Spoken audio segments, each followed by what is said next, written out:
Apa hukum seorang anak melarang seorang ayah menikah lagi? Karena adik-adik perempuan saya tidak mau ibu tiri. Kawan saya di Mesir menunjukkan foto mbahnya. Mat, ini mbah saya, ini istrinya. Loh, kok mudah sekali istrinya? Yang mencarikan istri mbah saya ini mak saya, anaknya. Jadi ketika neneknya meninggal, itu si anak ini mencarikan siapa kawan ayah kami. Begitu. Karena ayahnya itu nanti kalau ketika dia sakit, makannya, minumnya siapa yang ngurus? Begitu. Jadi ini cerita, kisah nyata. Yang cerita ini dosen UIN, kawan saya. Seorang bapak, meninggallah istrinya. Ketika sudah meninggal, duduklah dia sama anak-anaknya. Lalu apa kata anak-anaknya? Pak, papa jangan bingung setelah mama meninggal. Papa bisa terbang ke Singapura, kami di Singapura. Papa bisa terbang ke Kuala Lumpur, saya di Kuala Lumpur. Papa bisa terbang ke Surabaya, kami di Surabaya. Papa bisa terbang ke Medan, kami di Medan. Apa kata bapaknya? Yang kalian pikirkan tempat terbangku, tempat hinggapku tak kalian pikirkan. Jadi pikirkanlah tempat hinggap dia di mana. Anak yang baik, jangan yang dibangkitkan ego. Ini rumah mak kami yang bangun, ini ceret mak kami, ini kompor mak kami sampai mati. Bapaknya itu kan manusia juga. Bapak kami tak perlu lagi hubungan seksual. Bukan masalah hubungan seksual. Dia mau minum teh, minum kopi, dia mau curhat, dia mau ngomong kemana. Nanti kalau dia tak dinikahkan, dia update status terus. Nah, ini perlu orang anak-anak itu mesti paham dengan ini. Jangan menunjukkan egonya saja. Dan bapaknya bodoh juga nih. Bukan bodoh maksud saya tidak berakal, bodoh tidak menggunakan dalil agama. Kita kalau mau nikah tak perlu izin sama anak. Saya kalau istri saya meninggal tak perlu saya izin. Nah, papa nikah ya, nikah aja. Kalau mereka melawan, saya mau nikah. Yang melawan masuk neraka. Begitu. Kita yang menyekolahkan dia, kita yang ngasih makan dia, kita pula ikut cakap dia. Tapi niatnya baik, bukan niat menyusun bini banyak-banyak nanti.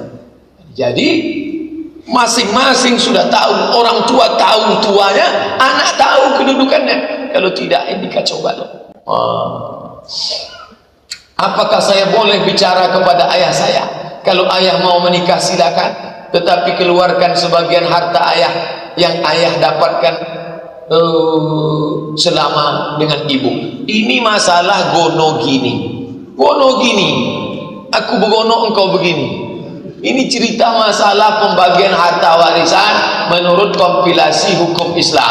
Ini tidak ada dalam hukum fikih. Saya jelaskan dulu menurut hukum fikih. Setelah fikih kita baru pindah KHI, kompilasi hukum Islam. Walakum nisfu ma taraka azwajukum illam yakul lahunna walad. Kamu mendapat setengah harta istrimu kalau istrimu tidak ada anak.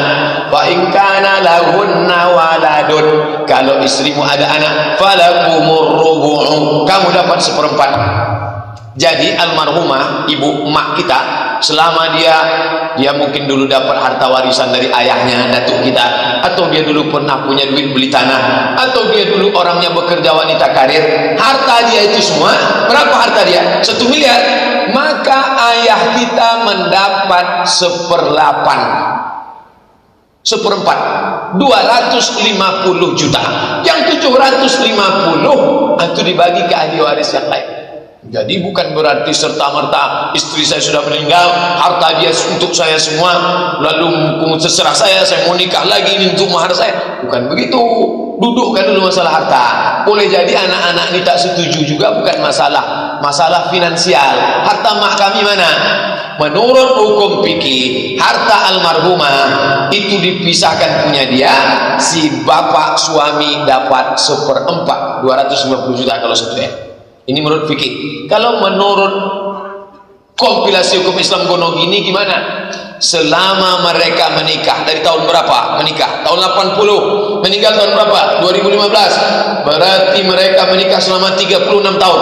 Pencaharian bersama selama 36 tahun dibagi 2. Boleh kami pakai itu Pak Ustaz? Boleh. Karena itu kesepakatan ikut ulama menggodok KHI, Kompilasi Hukum Islam Indonesia. Duduklah secara baik. Pak, kalau papa mau mencari tempat hinggap, silakanlah.